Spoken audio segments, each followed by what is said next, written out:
What is up, you guys? Me again. I am posting another video. If you're watching it, then it's obviously another video. Sorry. Phone's in my lap, being held up by my covers, my blanket. So, alright. Let's put on some beautiful music.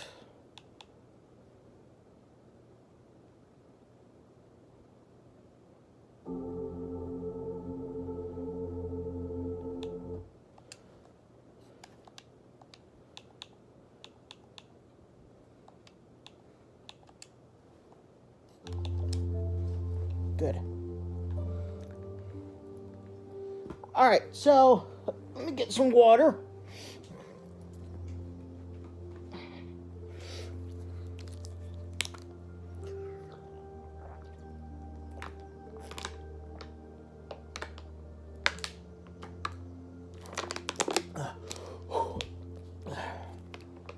Cold, but you know, the weird thing is water has no taste, yet it's magnificently, absolutely delicious. Alrighty, so during this video, making this video, I'm also going to be turning my father's class ring that he gave to me into a necklace with stretchy string. Alright, so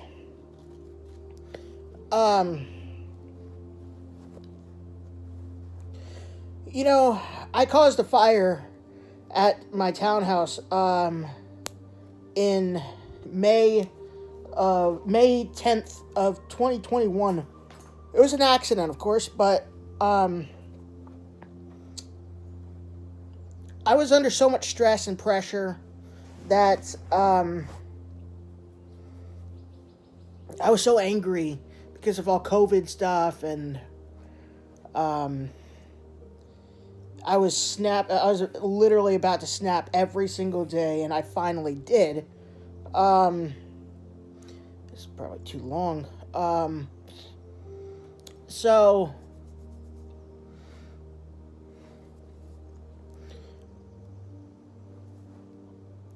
my phone was messing up on me, and I decided to take my phone on the back patio.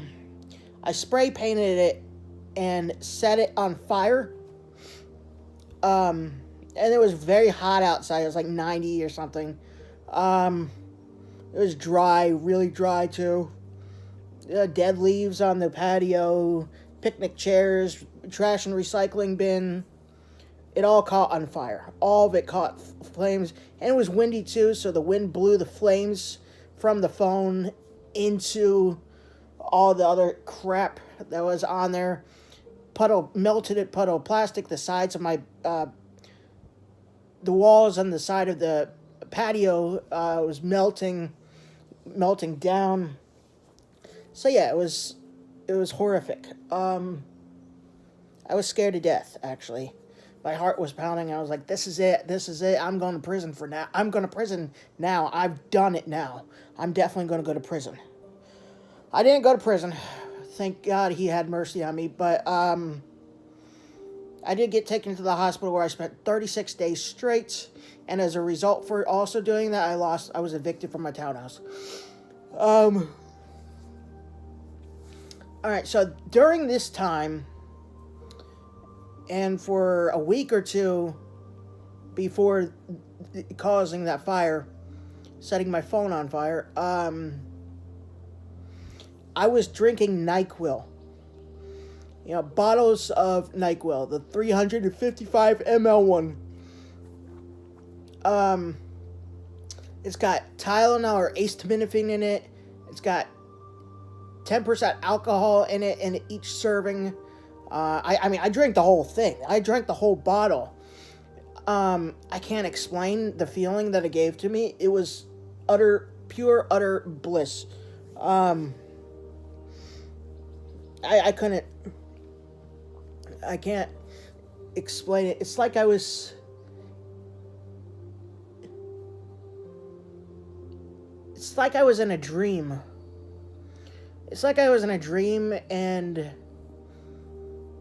Yeah, any music like this music that I have playing like this...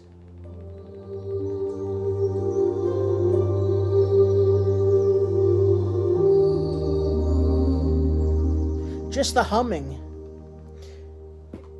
The NyQuil, when I had that much medicine from the bottle in my system, it made everything more beautiful sounding. It was like everything sounded like 100 times more beautiful. And like, I don't know, I just had this sudden urge to go to like raves too or something like that. I didn't, obviously, but I looked them up on YouTube, and I turned the lights out, and I was watching them on the screen, and it felt like I was literally going through the screen and into this rave. So I watched the Titanic. It felt like I was really on that ship. It felt like I was really on the Titanic. I was playing GTA 5. I stole a airplane, a fighter jet plane from Zancudo. And when I was flying it in the air, it felt like I was really flying through the sky in an airplane just by sitting on the couch with my controller in my hand and looking at the screen. So I don't understand what it was doing to my mind, but I don't know. But also, my house was so neat and so beautiful. My townhouse.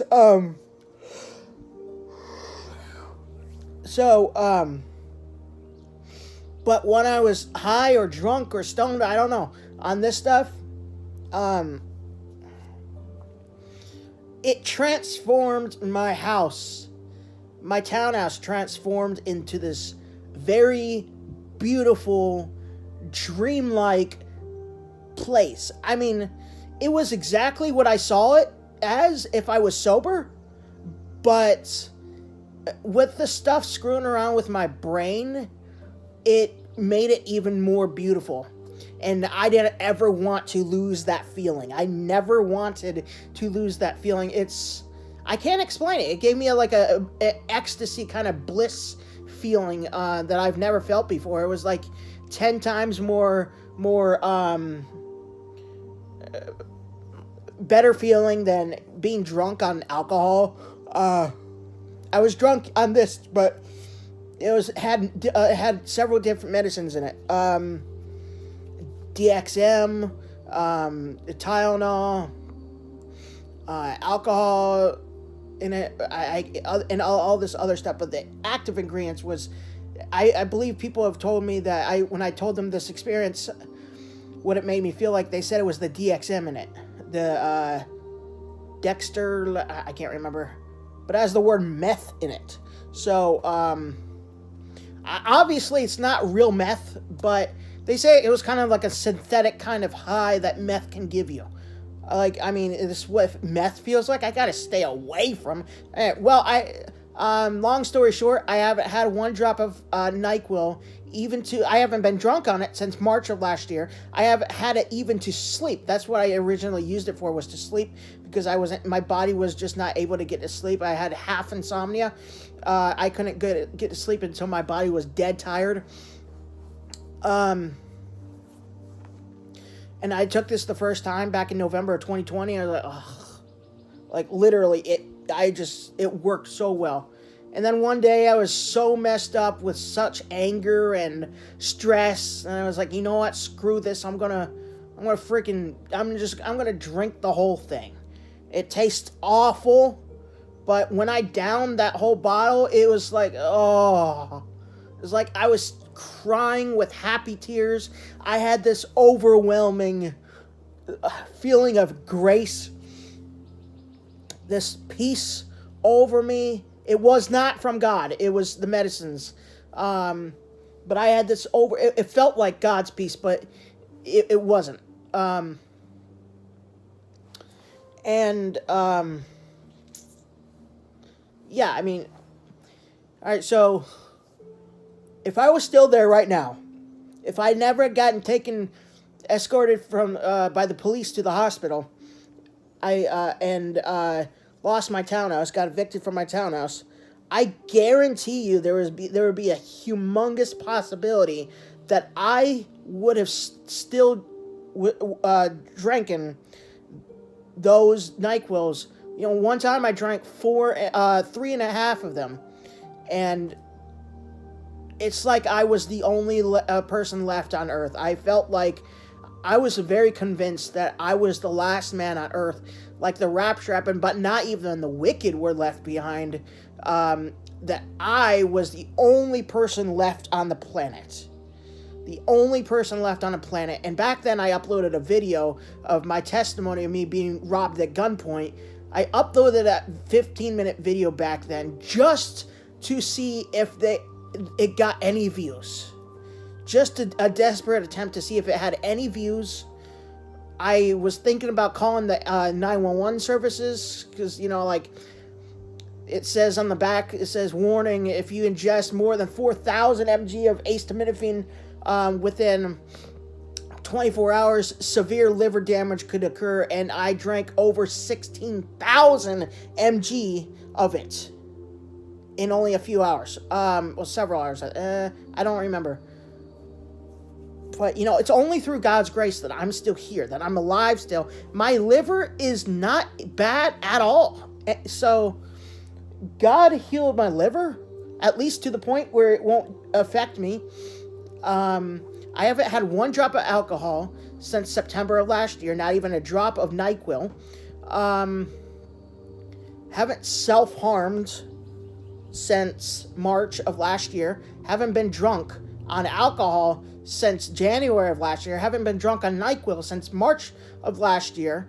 Haven't had any clonazepam, the clonopin in the Xanax family, since November 2021. God is leading my life down the path that He originally wants it to go down.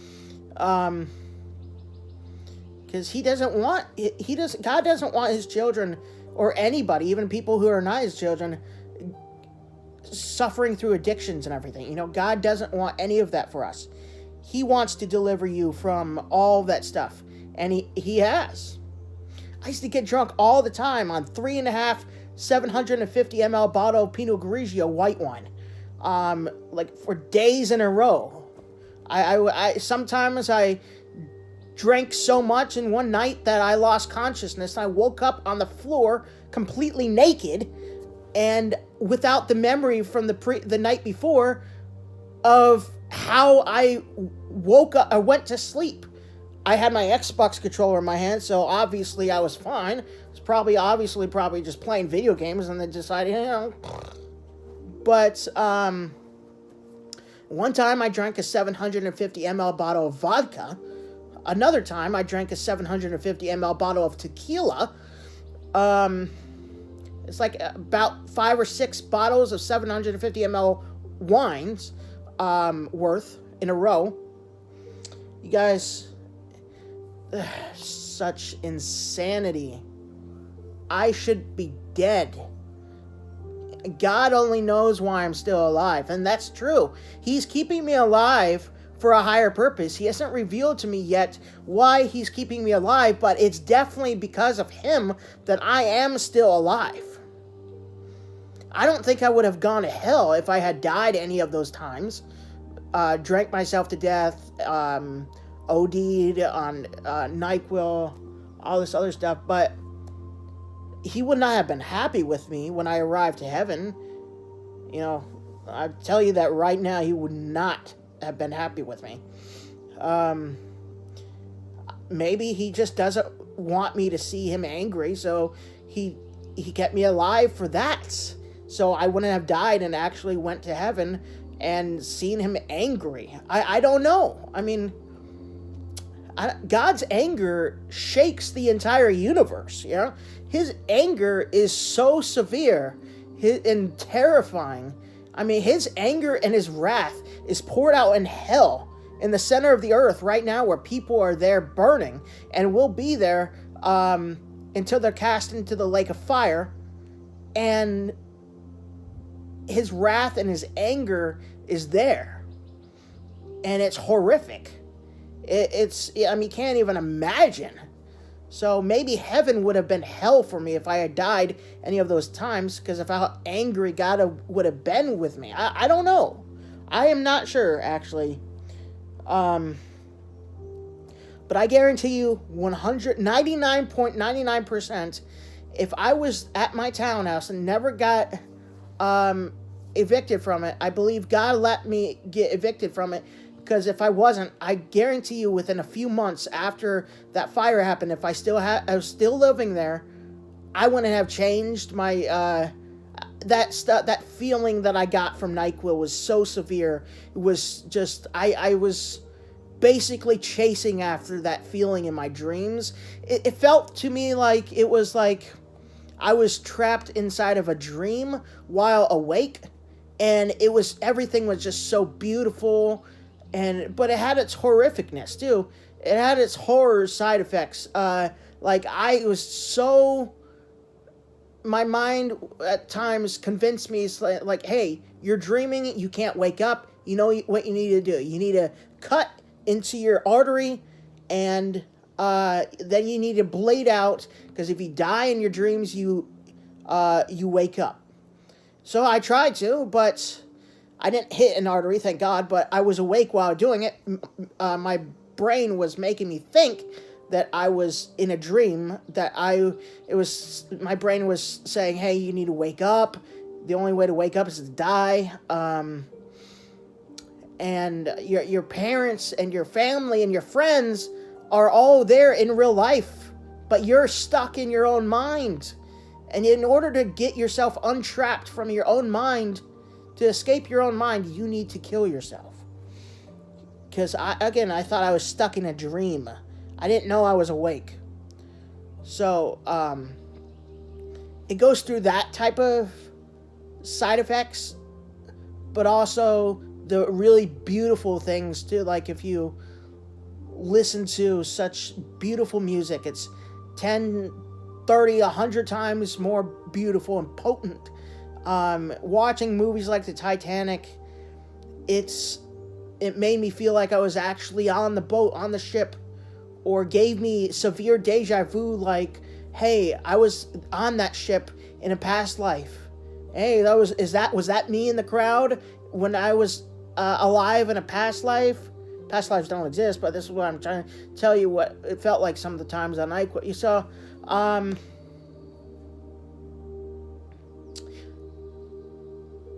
it just, I just can't explain it. Nor do I really want to, basically, because if I could give you guys the ideal, or close to what it felt like to be high on NyQuil, the blissness and stuff, there could be people watching this that are drug addicts and would want to try it out and end up dying. And I can't have that. So I will go no more into detail of how it felt. If you've taken NyQuil before, and if you, the whole thing, and if you know exactly what I'm talking about, good for you. But don't relapse back into it, because, it's... Nah. So, anyways, I hope you guys enjoy.